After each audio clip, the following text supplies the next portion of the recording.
الله يتوفى الأنفس الله أخلي روحنا حين موتها ووقت مرغ الله يتوفى الأنفس الله أخلي روحنا الله قبض کی روحنا حين موتها بوقت مرغ والتي اوهغ روحنا لم تمت چنیمڑ فی منامها خوب کی الله يتوفى الانفس الله پورا قبض کی اخلی روحنا دا انسانانو حين موتها بوقت مرغ والتي او اخلی روحنا هغا لم تمت چنیمڑ فی منامها خوب کی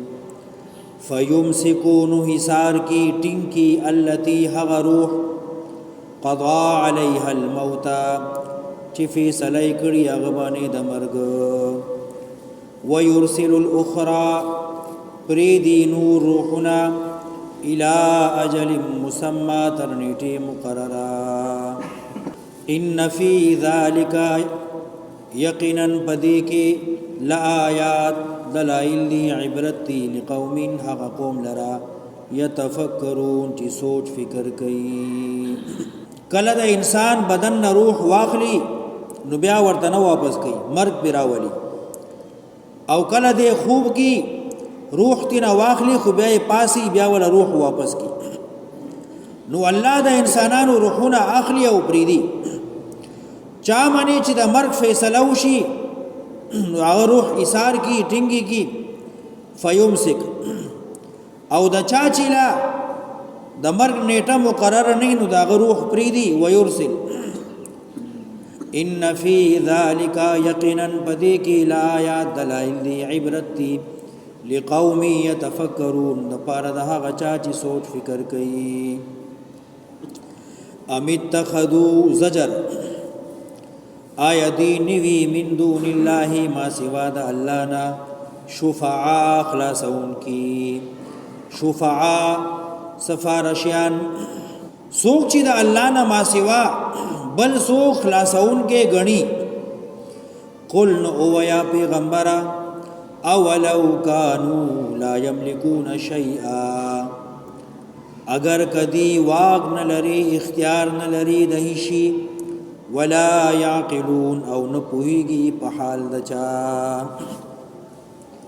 بیا هم تاسو خلاصون کی غړای واق نلری اختیار نلری پوهیږي نه قل او یا پیغمبرا لله الشفاعه جميعا خاص په اختیار د الله کې دی خلاصول ټول له ملک السماوات والارض خاص الله لره واک اختیار د بر یو د کتا ثم الیه ترجعون بیا به الله تاسو واپس وګرځول شي واذا ذکر الله وحده اشمئزت قلوب الذين لا يؤمنون بالاخره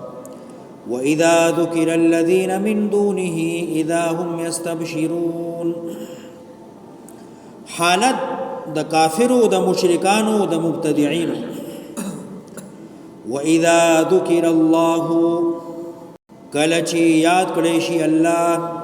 واذا ذکر الله کلچی ذکر اشید الله وحده یوازي کلچی بیان اشید الله وحده یکیو اشمئزت نتنشی نفرت کئی قلوب الذین ازلون دہا غچا لا یؤمنون بالآخرات یقین لری پاخرت باندے وَإِذَا ذُكِرَ الَّذِينَ مِن دُونِهِ او کلچی بیان شی دہا غچا چی بید اللہ ندی اذا نناگاہانا هم دغدوی یستبشرون خوشالشی دو لفظون قرآن ذکر گئی اشمعزت یستبشرون استبشار دیتا ویل کیږي چې د سړی زړه د خوشحالۍ نه ډک شي او د زړه د خوشحالي په مخ باندې ښکار شي دی ته وی استبشار. او اشمعزت اشمئزاز دی ته ویل کیږي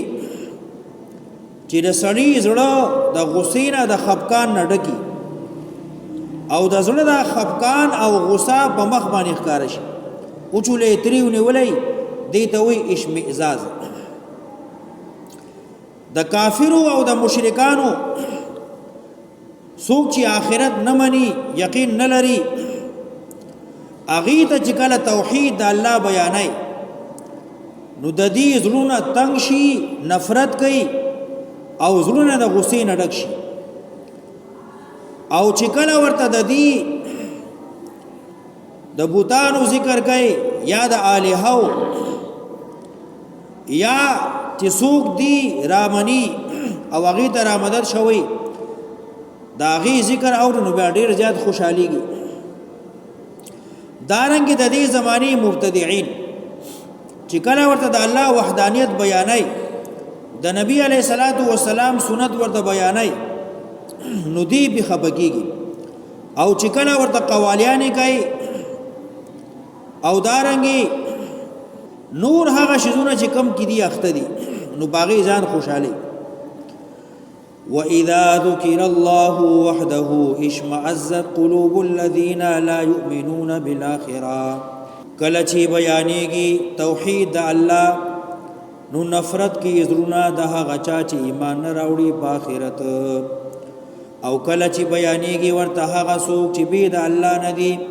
نو دغه وخت دی ډیر زیات خوشاله. قل او یا پیغمبره اللهم فاطر السماوات والارض دی کی تسلی د نبی علیہ السلام ته او دا دعا ده کله چې داعی د دین ته څوک تکلیف رسي پریشانی رسي نو دی به دا دعا کوي اللهم اے الله فاطر السماوات والارض پیدا کون کی د اسمانونو د ازمکه عالم الغیب والشهاده عالم په پټو سرګندو هغه چې بنی آدم نه پټ او ښکار دي انت تحکم یقینا ته فیصله کوي بین عبادک پمیر د بندیانو استا انت تحکم تبا فیصله کوي پمیر د بندیانو خپلو فیما پهغه کی کانو چې ودی فيه پهغه کی یختلفون اختلاف کوونکی دی د دین معاملاتو کې اختلاف ساتي ناحق حق غني نو الله به د دې ترمن فیصله وکړي. ولو ان للذین ظلموا ما فی الارض جميعا الله وی هغه سره چې د ظالم دی مشرک دی بدبخته دی په آخرت کې د الله د قهر نه د عذاب نه ځان نشي بچ کوله. ولو ان للذین کچرت شید پار د هغه چا ظلموا چې ظالمان دي ما هغه فی الارض چې زمکه کې دي جميعا طول کدا ټول دنیا د دشي ومثله معه او پشان د دین نورا لفتدوا به او دی فدیه کوي دی مال لرا من سوء العذاب دبد عذابنا یوم القیامت پرز د قیامت نو قبولتیا به نشید دنا. یو سړی چې ظالم دی کافر دی مشرک دی کدا ټول دنیا د دشي او دغمره ور سره نور شي او دا الله له ورکول غواړي چې ما خلاص کا نو ځان بخلاص نکي اول خو بس شي یینا او قبل فرض شین والله به قبلینا. ولو ان للذین ظلموا ما فی الارض جميعا کچر تشید پار د هغه چا چې ظالمان دي هغه چې زمکه کې دي ټول ومثله معه او پشان د دې نور لفتدوا به دې فدیه کې دې مال لرا من سوء العذاب دبد عذابنا یوم القیامت پرز د قیامت مدینه وقبول دیا ونشي وبدا لهم سرغن بشي ظاهر بشي دیتا من الله طرف د الله نا ما هغ عذاب لم يكونوا يحتسبون چې دی ګمان نکو دنیا کې خودي نه منلا خو چې کله آخرت کې عذاب ته مخامخ شي نو هغه عذاب الله ورکی چې د دې ګمان کې نو وبدا لهم سرګن بشي ظاهر بشي دیتا سیئات بدی ما هغه کسبو چې دی کولا گناهونه به مخامخ شي سرګن شي وحاق بهم راګیر بکی دی لرا ما هغه کانو چې ودی به هغه سرا یستهزئون ټوکی کوونکی دنیا کې به دین سره خندا کولا ټوکی به کولی مذاق به غنو نو اوس آخرت کې جهنم عذاب راګیر کو حالت د انسان فاذا مس الانسان نکل چې ورسی انسان دا ضر تکلیف دعانا والله وی چغه کی ماتا انسان باندې چې کله تکلیف راشي غم مصیبت پریشانی نو بیا الله ته چغه کی ثم اذا خولناه نکل چې ورکم دلرا نعمتا خوشالي راحت منا د خپل طرفنا قال نويده انما اوتيته يقينا راکړې شو ماتا دغه خوشالي دغه نعمت على علم د وجد علم زما د وجد قابلیت زما زه دومره هنرمنو ما قابلم چې الله ما ته دا خوشالي دا مال راکړي چې کله تکلیفي مصیبتي غم نو بیا الله ته چغي وي او چې کله خوشالي شي راحت شي نو بیا ته الله يرشي قال نو دی وی انما اوتیته یقینا راکړی شوی دی ما ته دغه خوشالۍ دغه مال علی علم د وجد هنر زما بل هي فتنه بلکې دغه امتحان دی آزمائش دی ولكن اکثرهم لا يعلمون لیکن زیاد د خلکو نه پوهیږي زیاد مال سړی دا خیال نه کوي چې مان الله خوشاله دی زکه زیات را کړی دا نه داستا امتحان دی قد قالها یقینا